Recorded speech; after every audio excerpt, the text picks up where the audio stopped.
6월 5일입니다. 육에 속한 사람이라는 제목으로 고린도전서 3장 1절에서 15절 말씀 읽습니다. 형제자매 여러분, 나는 여러분에게 영에 속한 사람에게 하듯이 말할 수 없고 육에 속한 사람, 곧 그리스도 안에서 어린아이와 같은 사람에게 말하듯이 하였습니다. 여기서 형제자매 여러분은 이제 고린도 교회 교인들한테 지금 말하는 거죠. 영에 속한 사람에게 하듯이 말할 수 없고 육에 속한 사람들, 그 육에 속한 사람은 어떤 사람이냐 하니까 예수님을 믿긴 믿지만 그리스도 안에서 어린아이 같은 사람이라고, 신앙이 아주 초보 단계에 머물러 있는 사람을 말하는 거죠. 나는 여러분에게 젖을 먹였을 뿐 단단한 음식을 먹이지 않았습니다. 그때는 여러분이 단단한 음식을 감당할 수 없었습니다. 사실 지금도 여러분은 그것을 감당할 수 없습니다. 그러니까 처음 바울이 고린도에 가서 이제 복음을 전할 때 그때 예수 믿는 사람이 생겼죠. 근데 그들에게도 젖을 먹였을 뿐이다 이거예요. 그러니까는 복음의 기초, 예수님의 십자가, 그다음에 부활, 승천, 가장 기초적인, 그래서 죄 지은 자가 예수를 믿으면 죄 용서 받는다, 구원 받고 하나님 자녀가 된다는 그 정도에서 머물렀다는 거죠. 단단한 음식이라고 하는 것은 이제 그 이후에 성화의 단계를 들어가는 거죠. 그래서 제자도 예수님을 따르려면 자기 십자가를 지고 예수님을 따라야 한다. 자기를 부인하고. 그것까지는 아직 못 갔다는 겁니다. 근데 지금도 여러분은 그 단계에 머물러 있습니다. 여러분은 아직도 육에 속한 사람들입니다. 여러분 가운데서 시기와 싸움이 있으니 여러분은 육에 속한 사람이고 인간의 방식대로 살고 있는 것이 아닙니까? 그러니까 지금 저 고린도 교회 안에 시기와 싸움이 있다는 거죠. 그러니까 그것은 어디까지나 육에 속한 사람들 같이 인간의 방식대로 살고 있는 사람이지 영에 속한 사람, 성령 충만한 사람은 아니다, 그런 뜻입니다. 여러분은 육에 속한 사람이 아니고 무엇이겠습니까? 하면서 어떤 사람은 나는 바울 편이다 하고 또 다른 사람은 나는 아볼로 편이다 한다니 했어요. 교회 안에 이제 그런 파벌이 생긴 거죠. 서로 싸우는 거예요. 바울 편이다 하는 것은 요새 말로 말하면 이제 그러니까 원로 목사님입니다. 또 어떤 사람 나는 아볼로 편이다 하는 지금 심무하시는 이제 담임 목사다 편이다 그거예요. 서로 담임 목사가 더 좋다, 원로 목사가 더 좋다, 이런 식으로 분쟁을 일으키는 거죠.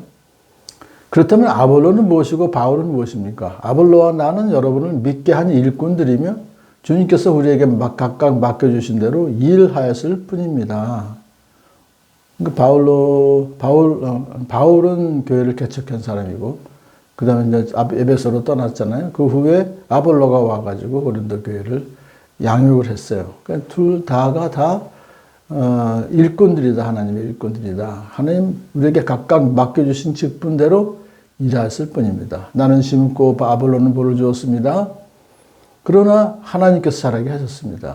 일은 우리가 했지만 결국은 하나님께서 성도들을 더 믿음으로 자라게 하시는 하나님이시다. 그러므로 심는 사람이나 물 주는 사람은 아무것도 아니요 자라게 하시는 분은 하나님이십니다. 물론 아무것도 아닌 것은 아니지만 그래도 자라게 하시는 분은 하나님이십니다. 그 뜻이죠. 심는 사람과 물 주는 사람은 하나이며 그들은 각각 수고한 만큼 자기의 삭을 받을 것입니다. 이제 바울은 자기나 아볼로나 같은 동등한 그런 입장이지 누가 더 잘났다, 누가 더 높다 그런 거 없다는 거죠. 그리고 우리는 각각 수고한 만큼 자기의 삭을 받을 뿐입니다. 우리는 하나님의 동역자입니다. 하나님과 함께 구원 사역을 같이 하는 동역자일 뿐입니다. 여러분은 하나님의 밭이며 하나님의 선물입니다. 이 밭이라고 하는 것은 씨가 뿌려지고 자라나서 열매 맺는 곳이니까, 또 건물이라는 것도 역시 여기서는 그 성전을 의미하는 거죠. 교회를 의미하는 거죠. 그래서 하나님이 계신 곳이다, 그런 뜻을 말하는 거예요. 그러니까 그래서 예수님을 믿는 성도들의 공동체를 여기서 이제 건물, 집으로 이렇게 얘기를 했습니다. 자, 나는 하나님께서 나에게 주신 은혜를 따라 지혜로운 건축가와 같이 기초를 놓았습니다. 그러니까 이제 자기를 지혜로운 건축가로 비유하면서 교회를 세우는 일이 처음에는 기초를 놓는 일이다. 그걸 자기가 했다는 거죠. 그런데 다른 사람이 그 위에다가 집을 짓습니다. 교회를 계속해서 이제 성장시켜 나가는 거죠. 그러나 어떻게 집을 지을지 각각 신중히 생각해야 됩니다. 굉장히 이제 그 교회 사역자들은 아주 신중히 생각해야 된다. 당연히 그렇죠. 아무도 이미 놓은 기초이신 예수 그리스도 밖에 또 다른 기초를 놓을 수 없습니다. 이게 이단들이 들어오면 안 된다는 거죠. 예수님만 기초시지 그 외에 어떤 다른 존재도 기초가 될 수가 없다. 교회에. 머릿돌은 예수님이시죠. 누가 이 기초 위에 금이나 은이나 보석이나 나무나 풀이나 짚으로 집을 지으면 그에 따라 각 사람의 업적이 드러날 것입니다. 사역자들이 와서 이제 그 예수님 기초 위에 이제 교회를 세운단 말이죠. 그러면 금이나 은이나 보석은 영구적인 그러한 재료고 나무나 풀이나 짚으로 이것은 일시적인 것으로 풀이 나무 다 타버리죠. 그래서 각 사람의 업적이 나중에 드러날 것입니다. 그 날이 그것을 환히 보여줄 것입니다. 그 날이라는 것은 결국 궁극적으로는 예수님이 재림하시는 그날 환히 드러날 것입니다. 그것은 불에 드러날 것이기 때문에 마지막 때 이제 불이 심판을 할 것이라는 뜻이 있죠. 불이 각 사람의 업적이 어떠한 것인가를 검증하여 줄 것입니다. 불을 태워보면 나타난다 이것입니다. 어떤 사람이 만든 작품이 그대로 나오면 그는 상을 받을 것이요. 그대로 남는 건다는 것은 금이나 은이나 보석으로 집을 지은 경우를 말하죠. 그런 사람은 상을 받을 것이요. 어떤 사람의 작품이 타버리면 이것은 이제 풀이나 나무나 짚으로 만드는 것이죠.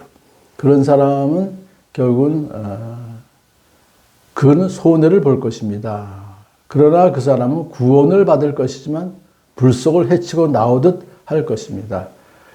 그러니까 이제 금이나 은이나 보석 같은 그런 영원한 가치를 좇아서 교회를 세운 사람, 그러니까 전도의 열매를 이제 풍성히 맺는 그런 교회는 그런 사역자는 상을 받을 것이지만 그렇지 않고 세상 겉모습만 화려하게 참 차렸습니다만은 그렇지만 불에 타버릴 세속적인 가치관을 교회에 끌어들이는 그런 사역자들은 결국 인본주의가 교회 안에 들어오면 그것은 결국 믿음으로 구원을 받았지만 손해를 볼 것입니다. 아무 상도 받지 못하게 될 것입니다.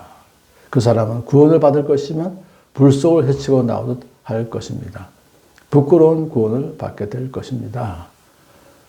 오늘 본문에서 우리에게 주시는 그 의미가 무엇인지 다시 한번 묵상하시고 그리고 세상에서 그 바울 편이다, 아볼로 편이다 라고 하는 편가르기에 우리가 속할 것이 아니고 오직 교회의 기초이신 예수 그리스도 그분만을 자랑하며 살아가는 그런 복된 삶을 살기를 축복합니다.